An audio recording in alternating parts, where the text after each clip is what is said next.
بھارتی کمپنی نے اسرائیلی بندرگاہ خرید لی، بندرگاہ کتنے ارب ڈالر میں خریدی گئی؟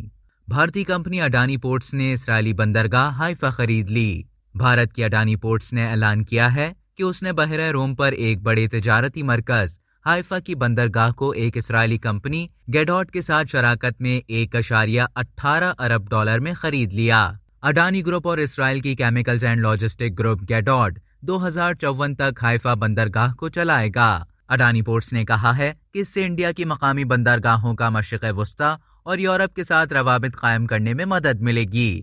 اڈانی اور گیڈاٹ نے ہائفا بندرگاہ کی نجکاری کا عمل 2 سال میں مکمل کیا ہے اور دونوں نے سب سے زیادہ بولی دی ہے۔ اب تک کے لیے اتنا ہی۔ مزید خبروں اور نیوز اپڈیٹس کے لیے دلی جنگ کے YouTube چینل کو سبسکرائب کریں اور فیس بک کے پیج کو لائک کرنا نہ بھولیں۔